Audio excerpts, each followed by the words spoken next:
Hello, and welcome to the Good Ahead podcast, where we host conversations in the areas of mental health, substance use, and intellectual and developmental disabilities. I'm your host, Kevin Wallace with New Vista. Today, you'll hear from Randa Bush, Regional Director of Children's Services at New Vista, discussing kids' mental health, helping parents understand the signs of depression in their child, and knowing when a good time is to seek therapy.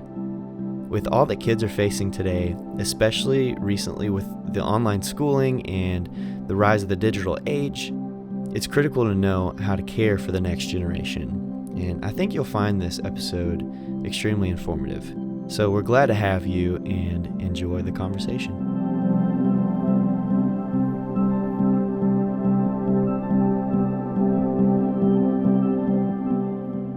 Well, welcome in. Today we have with us Randa Bush, and she is the Regional Director of Children's Services at New Vista. So welcome, Randa. Thank you for having me. Thanks for being here. Well, today we're going to be talking a little bit about kids' mental health and how they can be seeking therapy. And this is going to be targeted more towards the parents. Kids will find this pretty informative as well, but today is going to be very much so for the parents. So first, let's start off. What do you do at New Vista? You're the Regional Director of Children's Services at New Vista. So what does that entail? What does your job look like here? Yeah, so I oversee a lot of our specialty grant programs that serve children and families, and I am a licensed clinical therapist, and I provide supervision to clinicians who are on the process of getting fully licensed. Well, what a time, too, to be serving in the area of kids' mental health with the pandemic and kids obviously not being able to go to school in person. And I'm interested to hear your perspective on all of that, too. But before we get into all of that, let's just talk about the reality of mental health in kids. Can kids experience mental health issues, or is that just something that adults face today? Short answer, yes. Kids can experience mental health issues. Often we start to see signs early in childhood. And so how early? As early as, if it's trauma related, it can be as early as the first 5 years. You can start to see some disruptive behavior or signs of something has happened. But even from 5 and up, we can really start to see symptoms, indicators of other things such as anxiety, depression, attention deficit. Those are things you can start to pick up on patterns and symptoms of early on. Yeah, because you really think more about, well, this is something adults face because they have so many more responsibilities, so many more stressors, but obviously you're saying kids can absolutely have mental health issues. And so, what are some of the common mental health issues that you are seeing in kids? And maybe that's been changing over the years, over the time that you've been in this field, but what are some of the common mental health issues that you see that kids are facing today? Yeah, I would say most prevalent, what we see and treat often are signs and symptoms of ADHD. That often gets picked up early as they start school and they're in a classroom setting and they start having challenges with focus or attention and completing tasks. And we also see symptoms of anxiety. Maybe it's anxiety around separation from their caregiver, going to school, anxiety around certain obsessions or things they get fixated on. We also see symptoms of depression. That's pretty prevalent. You can just see children who struggle with low mood, low motivation, negative thoughts towards themselves. And I'd say something that's picking up, or we're just identifying it better, I think, is indicators of trauma in childhood. So we're starting to see that as a very prevalent factor in some of these behaviors we see. So in the past, maybe we thought it was attention deficit or anxiety, but really it was rooted in trauma. So they went through a traumatic event and their body response looks very similar. And so we've talked about trauma being a pretty common link to some of these mental health issues. Are there any other prevalent links to these different mental health issues that you see in kids? Other than, life, environmental stressors, those are very common. If there's been a lot of disruption in the home life, so removal from a home, placement in a new home, that can be pretty disruptive. And then also Some are genetic factors, just genetic trends in families that are more prevalent or prone to anxiety or depression. Yeah. In the last episode, I was talking to Darcy, and she mentioned that was a really big factor too, that genetically these things can be passed down, and it's more of like a chemical thing going on biologically in your body, and as opposed to maybe something that's happening externally. This is something that's happening internally. So yeah, that is super interesting. Well, let's talk to you about, there's this rise of the digital age that we're in. Most of these kids now, well, all these kids now, are being raised up in a world where technology is at your fingertips all the time, and there's a screen that they're probably looking at for hours on end a day. So how has the digital age and just being so attached to technology affected kids' mental health today? It's definitely had its impact, and there's research now coming out to support that, and evidence to show that it's changed the trends of a generation. Yeah. So Jean Twenge, she's a researcher, and she has put out some really interesting information on the impacts of when the iPhone was released. So in 2007, when that was released, we started to see over the course of years following that trends that changed the trajectory on how teenagers were living life, which was very interesting. So one of the trends that we saw was a spike and increase in depression, suicidal thoughts, feeling alone or feeling left out. Yeah. And we also saw decreases in some interesting things too, such as using alcohol or substances in teen pregnancy. And so she surveyed a large number of teenagers and interviewed them to try to see what was going on in some of those trends. And what she found was that more teens were staying home in their bedroom on their phone and engaging with their peers through social media rather than going out and doing some of these other behaviors that have been elevated in risk in the past. Yeah. So it definitely has changed trends in what we're seeing. I think for this generation that has been kind of brought up with the iPhone, we're going to see even more research that comes later on how that's impacted their interpersonal life, their relationships. And just from working with teens, I've seen, they don't know life without a filter. They don't know they're anxious about direct social engagement, face to face, where you don't have time to text or to draft up what you're going to say. So there's anxiety, just a lot of social anxiety. And performance anxiety. We've seen increase in social anxiety, increase in anxiety. Anxiety is kind of, very elevated, and also that depression. So, in the past when I was a teenager, if I didn't get invited to something, I may never have known about it. But now, you don't get invited to something, and then your friends post that they're all together. If it's worth posting, you'll see it, and then you'll have that fear of missing out. Yes, so FOMO is real. Exactly. It's a real thing. So they see that they're missing out on things. They see that they didn't get invited to something. Or they may see the filter of another person and think, well, my life is terrible. And theirs is the comparison. Awesome. So we've definitely seen the impacts. We've seen more withdrawal, more isolation, more engagement through a screen. Hearing, teens talk about going to hang out with a friend at their house, and they're both sitting on their phones. In their time together is even a different type of hanging out than what we would have seen 10, 15 years ago. It's almost like the glue to relationships now in kids. Like if you don't have a phone or a TV screen or whatever it is in front of you, it's almost hard to do relationships and friendships that way for kids now. Whereas me being a 90s baby, I was kind of in this hybrid of I had my upbringing far less technologically reliant. But we had our desktop. Yeah, we had a desktop. Had a dial-up. Exactly. Internet. Yes. It wasn't quite the same. Yeah. It wasn't quite the same. And I remember when my dad came home with the first cell phone that he ever got, and I was blown away. I was like, "What is this?" And so it's crazy to see how everything has been advancing. And obviously there have been some great outcomes to that, but also some negative side effects as well.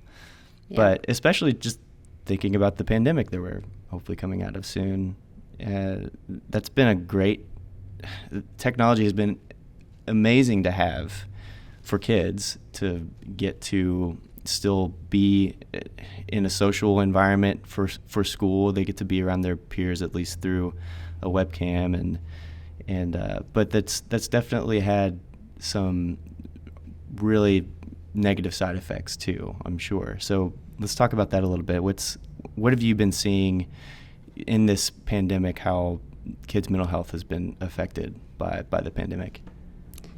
I think we've seen some of that depression and anxiety elevated, of course. It's been a very uncertain year with lots of change and hard to find a rhythm and a routine. And that's really important for kids and teenagers, is to have some kind of structure to their day and what they're doing. And also for teens, when you remove the school setting and you remove the time with their peers and you remove their sports that they're involved in or their activities that they do, so much of what they are kind of identifying with and experiencing in their day-to-day life has just been taken. And I think a lot of teens struggled with, what do I do? Who am I now without my sport or without my friends? And it's just where they are developmentally. They're in that stage where they're trying to figure out who they are. Some, I think, in a positive light, were able to be alone with themselves and kind of figure out who they were in a positive way, apart from maybe peer pressure or peer influence. But then you also have those who really felt disconnected and felt isolated, as if no one knew them or cared about them or what they were doing. I feel like teens in general have just been tired. Yeah. They're like exhausted from learning a new way of learning, doing virtual, learning through school. Trying to find their own rhythms at home has been, I think, a challenge. Getting on some kind of sleep schedule that makes sense for their life right now. And all of those things impact their mental health. And so, the trends that I'm seeing are just elevated, from what we would normally see. Yeah. And just feeling more alone, feeling more isolated, maybe feeling more frustrated. And so that tipping point is right there. It doesn't take much to kind of push them over the edge and feel like they can't cope or deal with something that's hard in their life. Yeah. And if you're a kiddo listening right now, you are a rock star for coming through the end of this. And I can't imagine being a kid right now. I'm sure you can't either. It's just all the things that they're having to go through, especially just with online school. And we're also very thankful for teachers and for people like you, Randa, for getting to walk through this with kids and help them live the best life that they possibly can in some of the most trying times that they may ever face in their life. So, and we've seen resiliency. I mean, our kids have been very resilient. Absolutely. To adapt and fluctuate and change to the new normal that we've been in. I've been very impressed with seeing just how resilient we can be when we are under pressure or under a hard time. And I've even seen teens use that time creatively. Yeah.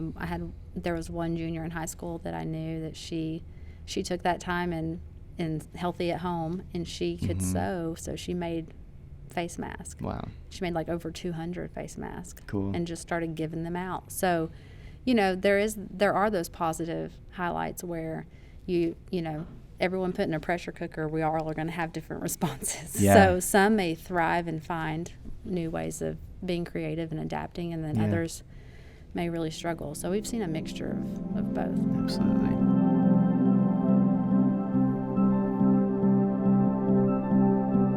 This break in the conversation is a reminder that the Good Ahead podcast is brought to you by New Vista. New Vista is a community mental health center caring for our central Kentucky communities in the areas of mental health, substance use, and intellectual and developmental disabilities. Now, if you want to know more about New Vista services, please call our 24-hour helpline at 1-800-928-8000, or you can visit our website at www.newvista.org. Okay, let's get back to the conversation with Randa Bush.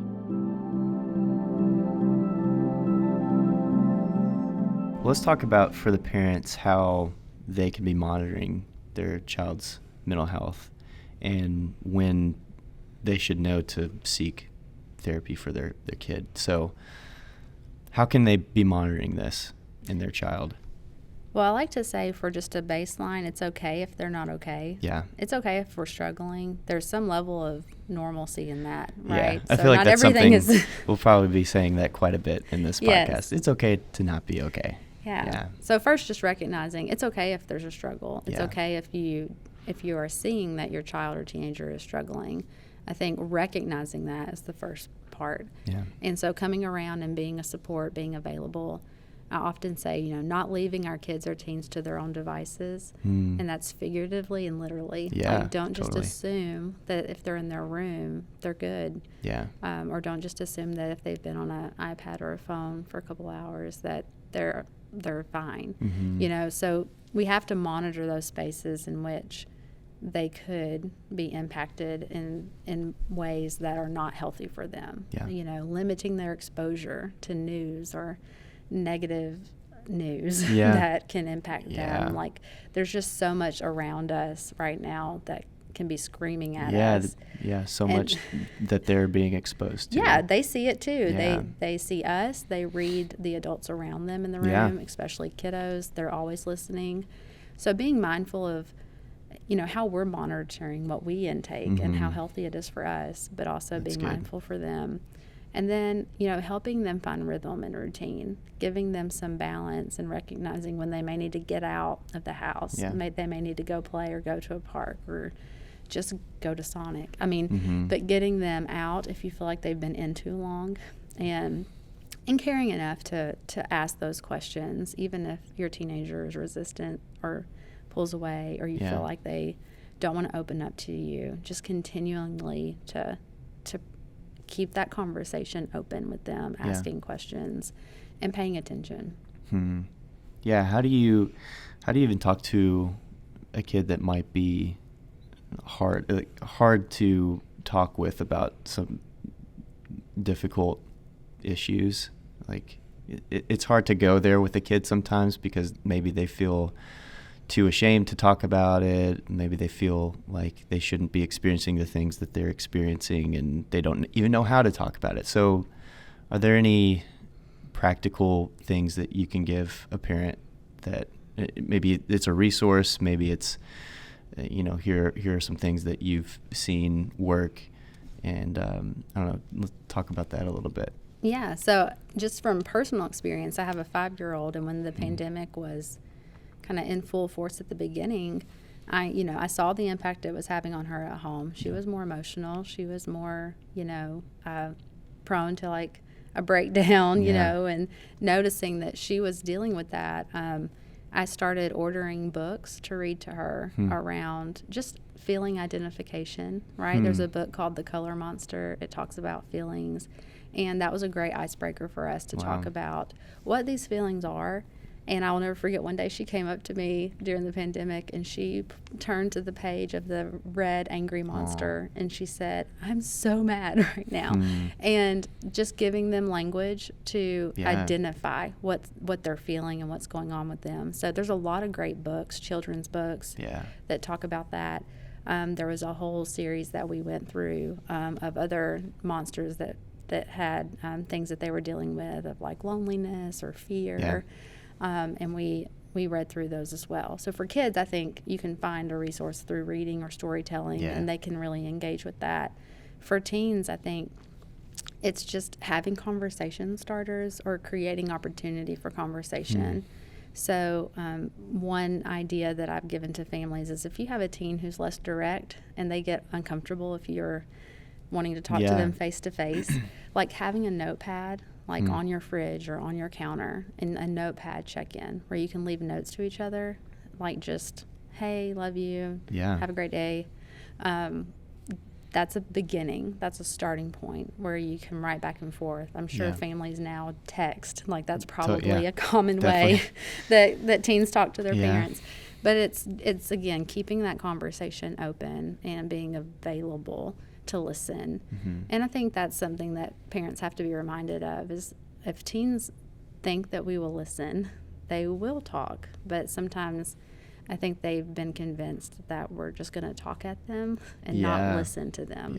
So we've got to model that. We really want to hear what they think and what they have to say about something and help them explore critical thinking, help them explore what that looks like and processing all of this with them. I think that's a really healthy way. We also, at New Vista, in our prevention department, one of the things that they've really promoted this past year are these dinner table boxes. And it's called the Dinner Table Project.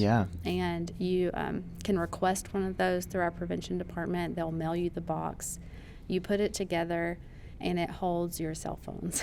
It holds your devices. And you can set that box in the middle of your dining table, and it has conversation starters around the box of things to talk about. And there's also like a QR code that goes to a website with even more questions and activities. But the whole idea, the whole point there is if we come around the table, it's a family, if we have some conversation, that this will hopefully reduce the risk of our teens struggling with suicide or struggling with substance use or dealing with some of these things alone that are hard and heavy to deal with. Cool. The Dinner Table Project. And that's on the prevention page on our website, newvista.org. So you can go to our website homepage, and there's a prevention tab, and you can go on there and look at the different prevention services that we have. But the Dinner Table Project, that is a really cool idea. Well, as kind of one of the last questions that I have is, how do you seek therapy for a kid? Like, what are the practical things that maybe New Vista offers that a parent sees that their kid is experiencing mental health issues? What are the steps that they can take to have them talk to a licensed therapist? So there's a couple of routes. The easiest way oftentimes is just calling that 1-800 number, our helpline, just to get in and talk to someone. But often we partner a lot with schools in our community as well. So a kid or a teenager may get linked up with a counselor that then connects them with us. So we get referrals from the school, and we are able to partner with them in that way, which is really helpful because that's been another challenge in the pandemic when kids haven't been in the schools, and the schools may often identify the need. They are often some of the first to refer and connect them to services. Definitely.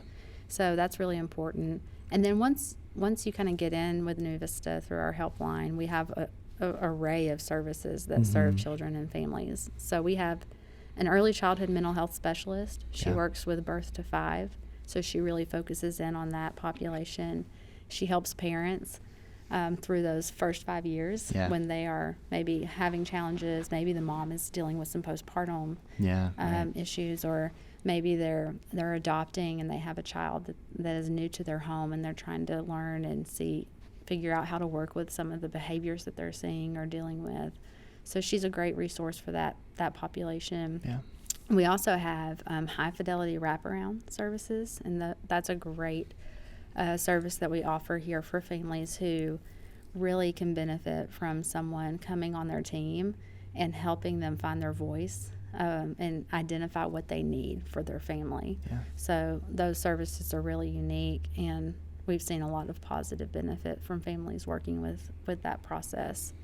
And then we have an I-Hope program that works with teens who may be experiencing a first episode of psychosis. And that can be a really scary time for a family. Definitely. If they start to see or notice that their teenager or young person, could be college age, is starting to experience some distress around seeing or hearing unusual things, or having ideas that are concerning or distressing. So that program has been really impactful to see families reach out and get connected to I-Hope, where we have a therapist and a psychiatrist that work with them and we have access to a lot of additional services like case management, employment services if they're interested in that. Yeah. So we have a lot of variety in what we can offer, and I think that's what makes New Vista unique, is that they can come initially through that helpline, and that can open the door to a lot of opportunity to help meet the need that they may have. Excellent. Well, as a final note, what would you say to a parent that's listening to this and might already be, journeying through this with their kid, or maybe it's just starting this journey of seeing mental health issues in their child and wanting to know what to do? What would you say to them to encourage them through this time? Because it's not easy to be doing this and seeing this in your kid that you love. So what would you say to that parent? Yeah, I think just to be accepting and open to help, to recognize that our mental health is equally as important as our physical health. And I do think, as a society, we're moving closer to normalizing this need to take care of our mental health. Absolutely. And so I think one of the positives out of this pandemic could be normalizing this and creating more prevention types of services that make it normal and okay for a child to be checked out for their mental health. Yeah. Because we can identify those signs early and treat them early. So I think that would be the first thing I would tell parents, is just recognizing that it's important, it's a priority to pay attention to, and not being ashamed of having to seek out help, recognizing that by helping our kids through these challenges early on, we're creating new habits, new behaviors, new mindsets that can help them be successful in life. Right. And the other piece I would add there is that for parents to not be afraid to seek help. Because oftentimes in family systems, our kids are impacted as a trickle-down effect from the parent. Yeah. So if from the undealt with things that might be going on in the parent. Yeah. So even in this pandemic alone, when you have parents losing jobs, parents losing housing security and all these things that they provide for their family, and the stress that can bring, that can impact the kids just because they feed off of us. They recognize our stress, and we pass our stress around in family systems. So recognizing that we have to, as parents, take care of ourselves and be at our best so that we can be the best for our kids and model that too. So by a parent reaching out for help, they're saying it's okay to seek help. I'm going to seek help first, and if you need help, we'll seek help for you too. But it's really coming around and normalizing this as something that's important and needed and should be as routine as a checkup. I think everyone could benefit from just, a screening, an evaluation, just to check in. We've all been through a hard thing this past year. And if we're unaffected by it, I would be concerned. Because we're all human, and it impacts us in different ways. So it's okay to not be okay. It's okay. It is. To not be okay. And there are resources out there to help you get through this. So, well, Randa, thank you so much for being on with us. Thank you for having me. This. This was fun.